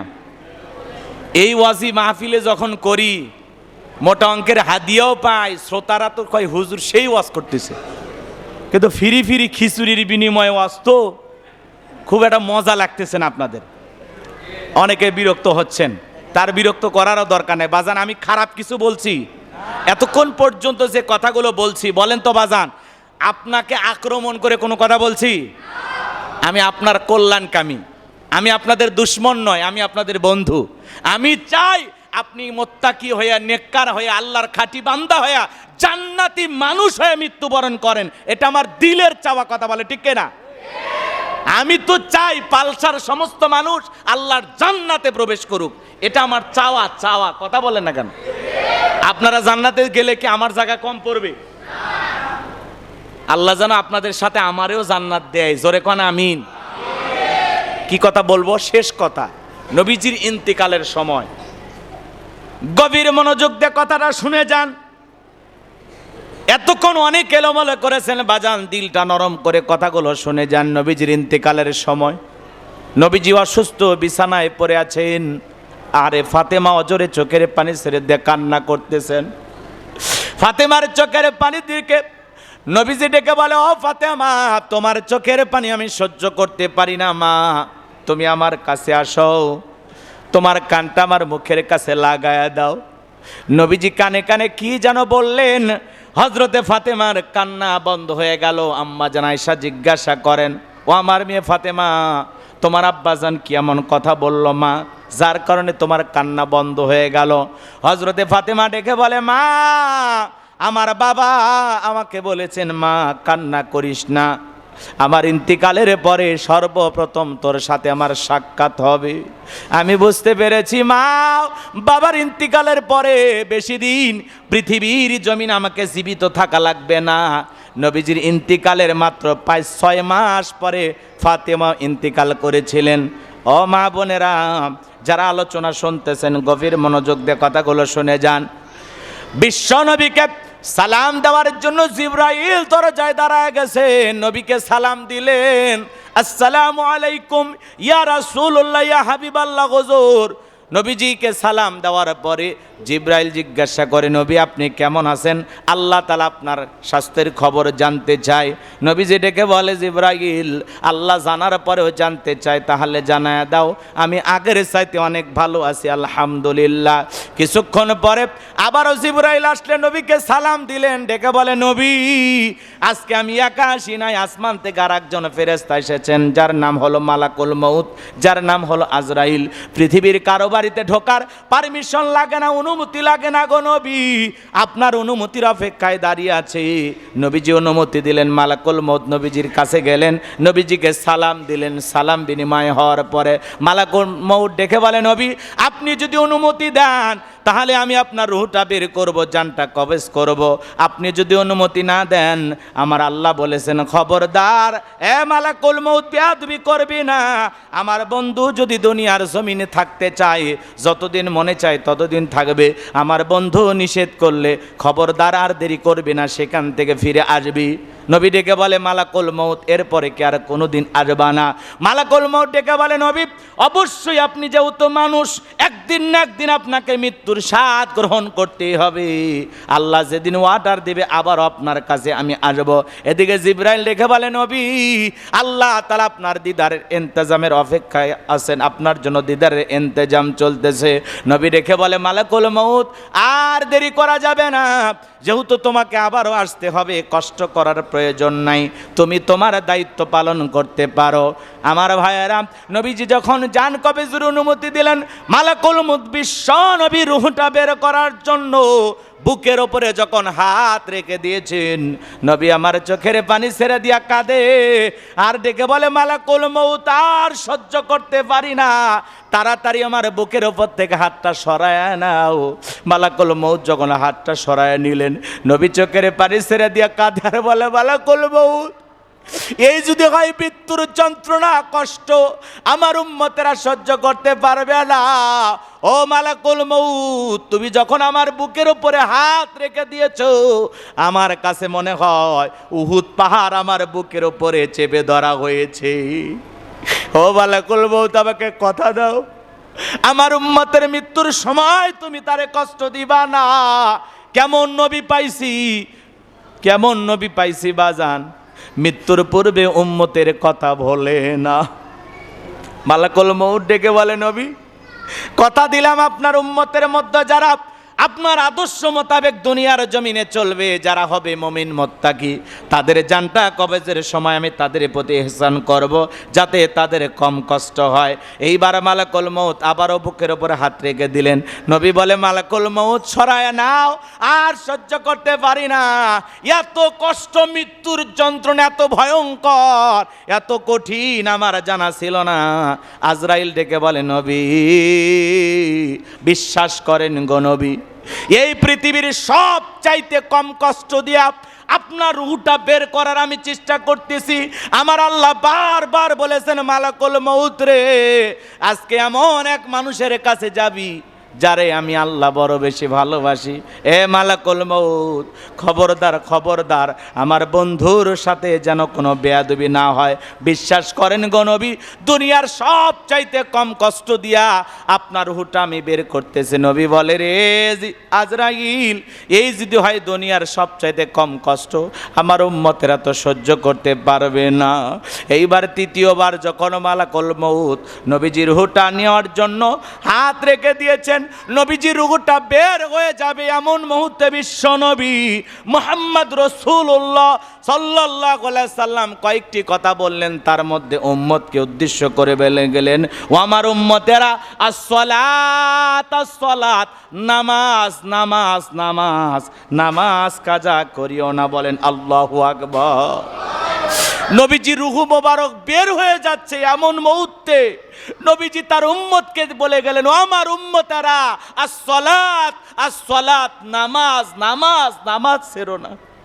নবীর জীবনের শেষ কথাটা কি আমরা আমল করতে পারবো? জোরে বলেন পারবো? কারা কারা 5 ওয়াক্ত সালাত আল্লাহর ঘরে এসে আদায় করবেন, 2 হাত তুলে আল্লাহকে দেখান। আল্লাহ আমাদের সবাইকে 5 ওয়াক্ত নামাজি বানায় দেন, চিল্লা এখন আমিন। আর একটু জোরে বলেন আমিন। সম্মানিত ভাইয়েরা আমার, হাত নামান। অনেক কষ্ট আপনারা পেয়েছেন, আর কষ্ট বাড়াইতে চাই না। যতটুকু আলোচনা হয়েছে এর উপরে বক্তা শ্রোতা উভয়কে আল্লাহ পাক যেন আমল করার তৌফিক দান করেন, সকলে বলুন আমিন। শোনার মধ্যে ফায়দা আছে এতটুকু যে অন্তত ওই সময়টা গুনাহ থেকে বেঁচে থাকলেন, কিন্তু আমলের মধ্যে ফায়দা কতটুকু জানেন? কোনো একটা বিষয় ওলামা ইকরামদের কাছ থেকে শুনে যদি আমল করতে পারেন, এতে আপনিও লাভবান, আমিও লাভবান। কথা বলেন ঠিক কিনা? এজন্য অনেক বেশি শুনলাম, আমল করলাম না, দাম হবে না। 5 মিনিট শুনলাম, সেখান থেকে একটা কথা আমল করলাম। ভাই, আমলের মাধ্যমে জিন্দেগি পরিবর্তন করতে হবে। আমল ছাড়া কিয়ামতের মাঠে আপনার আমার কারো কোনো দাম করে বলেন দাম আছে? আল্লাহ বলেন আল্লাযী খালাকাল মাউতা ওয়াল হায়াতা লিয়াবলুয়াকুম আইয়ুকুম আহসানু আমালা ওয়া হুয়াল আজিজুল গফুর। সূরা মুলুকের আল্লাহ তাআলা 2 নম্বর আয়াতে বলেন, যিনি সৃষ্টি করেছেন মৃত্যু আর জীবন। এরপরে আল্লাহ বলেন লিয়াবলুয়াকুম আইয়ুকুম আহসানু আমালা, আমি আল্লাহ পরীক্ষা করে দেখব আমলের দিক দিয়ে কার আমল কত বেশি সুন্দর। যার আমল ভালো তার আখিরাত ভালো। সুবহানাল্লাহ বলবেন না? আমলের জিন্দেগি করতে হবে। আল্লাহ এই দুনিয়ার জমিনে পাঠাইছে পরীক্ষা, কথা বলেন, পরীক্ষা দেওয়ার জন্য। এই দুনিয়াটা হলো পরীক্ষা দেওয়ার জায়গা, এর ফলাফল পাওয়া যাবে আখিরাতে। হেলায় খেলায় দুনিয়ার সময়গুলো আমরা নষ্ট করব না, আমলের জিন্দেগি গড়ব। পারবো তো ইনশাআল্লাহ? যতটুকু হায়াতের জিন্দেগিতে পাবো ততটুকু সময় আমরা যেন নেক আমল করে কাটাইতে পারি। নবীজি হাদিস শরীফের ভিতরে বলেন, ইন্নামাল কুবুরু রাউজাতুম মিন রিয়াদিল জান্নাহ আও হুফরাতুম মিন হুফারিন নার, রাহু তিরমিজি। নবীজি ডেকে বলেন, যে ব্যক্তির আমল ভালো, মৃত্যুর সঙ্গে সঙ্গে আল্লাহ তাআলা তার কবরটা জান্নাতের বাগান বানায় দিবেন। বলুন সুবহানাল্লাহ। আর যে ব্যক্তির আমল খারাপ, আও হুফরাতুম মিন হুফারিন নার, তার কবরটা হয়ে যাবে জাহান্নামের আগুনের গর্ত। কিসের গর্ত? জাহান্নামের আগুনের গর্ত। এই গর্তের গভীরতা কত জানেন? জিবরাইল এসে বলেন, নবী এই মুহূর্তে একটা আওয়াজ হয়েছে, আপনি কি শুনতে পাইছেন?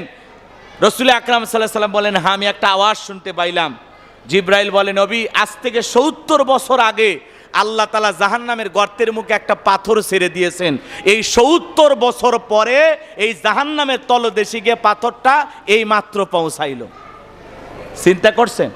একটা জাহান্নামের গর্তের মুখে পাথর ছেড়ে দিলে যদি 70 বছর সময় লাগে নিচে পড়তে, আল্লাহ না করুক, আল্লাহ না করুক, আপনার আমার গুনাহের কারণে, অপরাধের কারণে আসমান জমিনের মালিক আল্লাহ বেজার হইয়া যদি জাহান্নামের গর্তে ফেলে দেয়, আপনার আমার অবস্থাটা কি কঠিন হবে, কতটা ভয়ঙ্কর হবে। মানুষ মরে যায়, কবরে শোয়া রাখি আর চলে আসি। ওই কবরে থাকা ব্যক্তি এই 3.5 হাত মাটির ঘরে কেমন আছে, কি আছে, কিভাবে আছে, আপনি আমি দুনিয়ার এই খবরটা নিতে পারি না। কিন্তু আমার কাছে খবর আছে না নাই? কথা কর না কেন? আমার কাছে খবর আছে না? এই যে হাদিস শোনায়া দিলাম, যার আমল ভালো তার কবর কি? জান্নাতের বাগান। সুবহানাল্লাহ। জান্নাতের বাগান কেমন বাগান জানেন?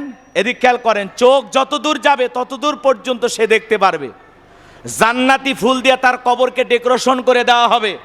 একটা বাসর ঘরে দুলে মিয়া যেমন নতুন বউ নিয়ে ঘুমায়, আল্লাহর সে সমস্ত নেককার মুত্তাকি বান্দারা কবরের জিন্দিগিতে আরাম আয়েশে ঘুমাবে। এই ঘুম ভাঙবে সেই দিন, ইসরাফিল আলাইহিস সালামের ফুৎকার হবে যেই দিন। এত লম্বা সময় ধরে তারা ঘুমাবে। কবরে সর্বশেষ যেই ব্যক্তি যাবে সে থাকবে কবরের ভিতরে 40,000 বছর। কত বছর? কত বছর? সর্বশেষ যেই ব্যক্তি মৃত্যুবরণ করবে সে কবরের জিন্দেগিতে থাকবে 40,000 বছর। এই পৃথিবীতে সবচাইতে বেশি যিনি কবরে থাকবে, আদম আলাইহিস সালামের সন্তান হাবিল। এ হলো পৃথিবীতে সবচাইতে বেশি দিন কবরে অবস্থান করবে, কারণ পৃথিবীতে সর্বপ্রথম মারা গেছে সেই ব্যক্তির নাম হাবিল। আমার কথায় কষ্ট হয়েছে? হোক, কষ্ট পান, মাইনে নেন। যতটুকু বলেছি এর উপরে আল্লাহ যেন আমল করার তৌফিক দান করেন। ভাই, বৃষ্টি হোক আর ঝড় হোক আর তুফান হোক, আজকে আপনি আব্দুল মজিদ মারা যাচ্ছেন, আব্দুর রহিম মারা যাচ্ছেন, আব্দুর রহমান মারা যাচ্ছেন। আপনি হতে পারেন বড় বড় মিল ইন্ডাস্ট্রির মালিক, হতে পারেন বগুড়া শহরের নিউ মার্কেটের মালিক, হতে পারেন টাকাওয়ালা সম্পদওয়ালা কোটিপতি। বৃষ্টি হবে, বৃষ্টি দিয়ে কবরটা পানি হাঁটু হবে, তাও কিন্তু ওর ভিতরে আপনাকে রাখবে। কেউ বলবে না যে আজকে পানিটা নিছেছি 2-3 দিন পরে কবর দিব, কেউ অপেক্ষা করবে না। এই যে গত কয়েকদিন আগে আমার গ্রামে একটা মানুষ মারা গেল, আহারে বৃষ্টিও পড়তেছে, তারে কবরেও রাখা হলো। এদিক খেয়াল করেন, 1 বিঘ পানি কবরে, 1 বিঘ, কথা কয় না, বোঝেন নাকি? 1 টাকর, বোঝেন না? 1 টাকর পানির মধ্যে তারে ওইভাবে শোয়া দিল। চোখের সামনে দেখা গেল কাফনের কাপড়গুলো কাদো দিয়ে পানি দিয়ে বেঁকে গেল। কি জীবন! এই মৃত্যু হয়ে গেলে কি হবে আপনার, একটা বার চিন্তা করেন। আজকে দুনিয়া পাইয়া পাগল হয়ে গেছেন, কয়টা গাড়ির মালিক হয়েছেন, বাড়ির মালিক হয়েছেন, পাগল হয়ে গেছেন, অহংকারে পা মাটিতে ভরে না। আপনার মতো কত টাকাওয়ালা সম্পদওয়ালা মইরা গেছে, পৃথিবীর মানুষ তারে ভুলেও মনে রাখে না, কথা বলে ঠিক কিনা? যমুনা গ্রুপের মালিক মারা গেছে করোনা হইয়া, কেউ তারে মনে রাখে নাই। আপনারা যদি এখান থেকে পরিবর্তন হন, একজন ভাই যদি নামাজি হয়, একজনের ভাইয়ের ভিতরে যদি কবরের ভয় ঢোকে, একজন মানুষ যদি আল্লাহওয়ালা হয়ে যায়, একজন মানুষ আমার আলোচনা শুনে যদি ফজর থেকে নামাজ ধরে, তাহলেই এই আলোচনায় সার্থকতা আসবে। তাহলে আমিও লাভবান, আপনারাও লাভবান, যারা আয়োজন করেছেন তারাও লাভবান। কথাকে বুঝাইতে পারলাম? তো আল্লাহ পাক আমাদের সবাইকে যেন এই কথাগুলো বাস্তব জীবনে আমল করে আল্লাহর খাঁটি মুত্তাকি বান্দা হয়ে দুনিয়ার সফর শেষ করার তৌফিক দান করেন। বক্তা শ্রোতা আল্লাহ উভয়কে আমল করার তৌফিক দান করেন। ও আখিরি দাওয়ানা আনিল হামদুলিল্লাহি রাব্বিল আলামিন। আসসালামু আলাইকুম ওয়া রাহমাতুল্লাহি ওয়া বারাকাতুহু। সকলে দরুদ ইব্রাহিম পড়ুন। আল্লাহুম্মা সাল্লি আলা মুহাম্মদ ওয়া আলা মুহাম্মদ কামা সাল্লাইতা আলা ইব্রাহিম ওয়া আলা আলি ইব্রাহিম ইন্নাকা হামিদুম মাজিদ। আল্লাহুম্মা বারিক আলা মুহাম্মদ ওয়া আলা আলি মুহাম্মদ কামা বারাকতা আলা ইব্রাহিম ওয়া আলা আলি ইব্রাহিম ইন্নাকা হামিদুম মাজিদ। আল্লাহুম্মা আমিন।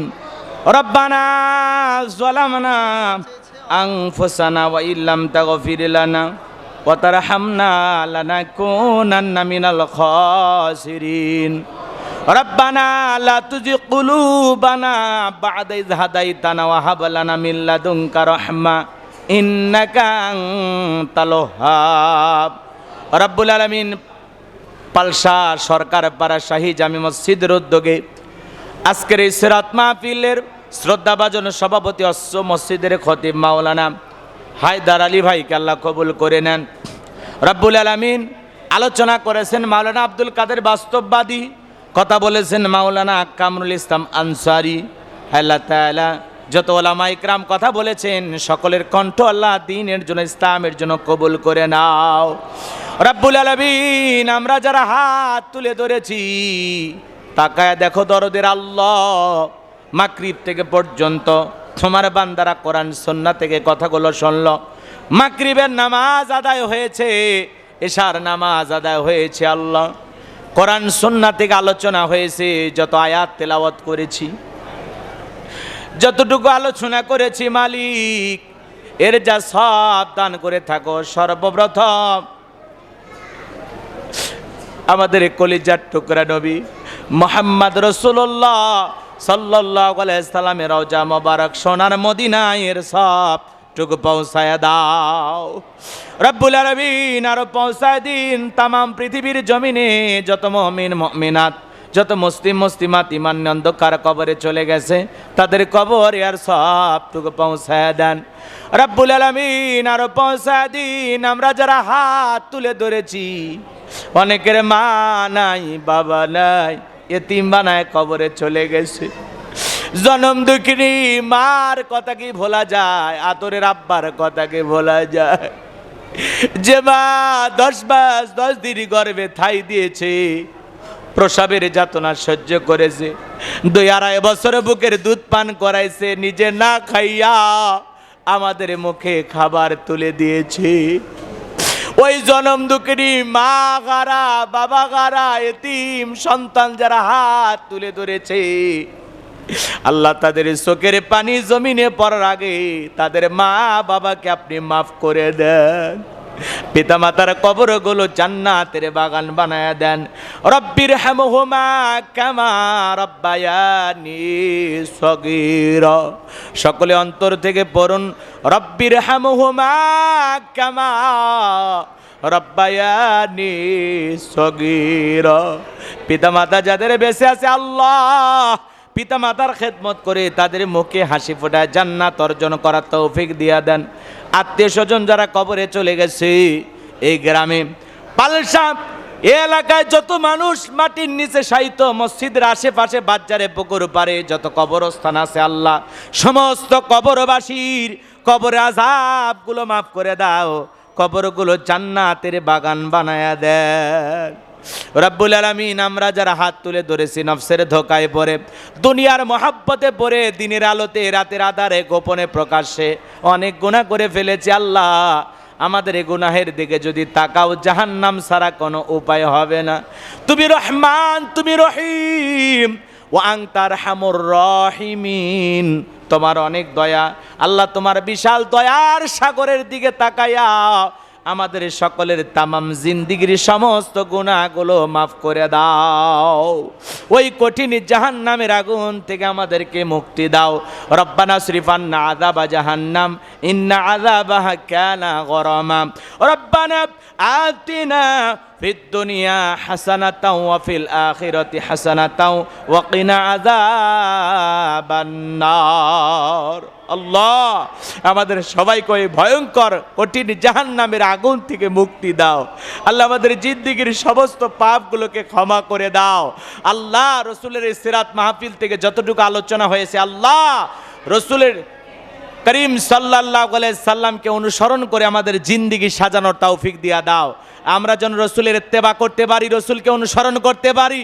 আল্লাহ আমাদের ঘরের ভিতরে যেন আমরা ইসলাম কায়েম করতে পারি, আমরা যেন আমাদের সমাজে ইসলাম কায়েম করতে পারি, আমরা যেন আমাদের দেশে রাষ্ট্রে ইসলাম কায়েম করতে পারি, সেই তৌফিক আল্লাহ আমাদেরকে দান করুন।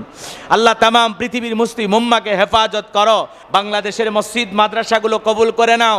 আল্লাহ এই শাহী জামি মসজিদকে কবুল করে নাও, এই মসজিদের কমিটির ভাইদের কবুল করে নাও, মুসল্লি ভাইদের কবুল করে নাও, যারা আয়োজন বাস্তবায়ন করার জন্য টাকা পয়সা বুদ্ধি পরামর্শ দিয়া তবারকের কাজে যেভাবেই সহযোগিতা করেছে, আল্লাহ সবাইকে দুনিয়া আখিরাতের উত্তম জাযা দান করো। আল্লাহ এই মসজিদের সকল মুসল্লি ভাইদেরকে জান্নাতি মানুষ হিসেবে কবুল করো, জান্নাতে যাওয়ার মতো নেক আমল করার তৌফিক দিয়ে দাও। আল্লাহ সবাইকে নামাজি বানায়া দাও। আল্লাহ সকলের দিলের ভিতরে কবরের ভয়, জাহান্নামের আগুনের ভয় পয়দা করে দাও।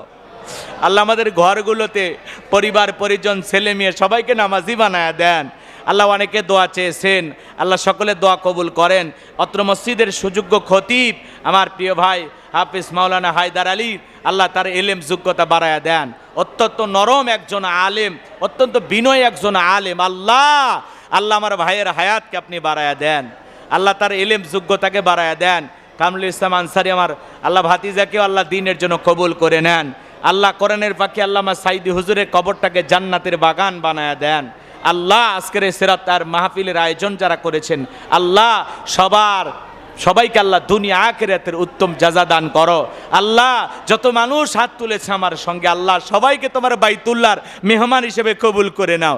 জীবন দশায় একটা বার সোনার মক্কা মদিনা সচক্ষে আমাদেরকে দেখার তৌফিক দাও। আল্লাহ তোমার ঘরের মেহমান বানায় আমাদেরকে নিয়ে। আল্লাহ আল্লাহ দয়ার নবীকে মোহাব্বত করে ভালোবাসা, রসুলের প্রতি বেশি বেশি দরুদ পইরা স্বপ্নে যেন আমরা মদিনাওয়ালাকে দেখতে পাই, এমন চোখ আমাদেরকে দান করো। আল্লাহ আল্লাহ নবীজির সিরাত আমাদের জীবনে, পারিবারিক জীবনে, সমাজ রাষ্ট্রে বাস্তবায়ন করার তৌফিক দিয়ে দেন। সুবহান রাব্বিকা রাব্বিল ইজ্জাতি আম্মা ইয়াসিফুন ওয়া সালামুন আলাল মুরসালিন ওয়ালহামদুলিল্লাহি রাব্বিল আলামিন। মৃত্যুর সময় দয়ার নবীর চাঁদ মুখখানা দেখতে দেখতে আমাদের জবানে জারি করে দিও, লা ইলাহা ইল্লাল্লাহু মুহাম্মাদুর রাসূলুল্লাহ সাল্লাল্লাহু আলাইহি সাল্লাম। আসসালামু আলাইকুম ওয়া রাহমাতুল্লাহি ওয়া বারাকাতুহু।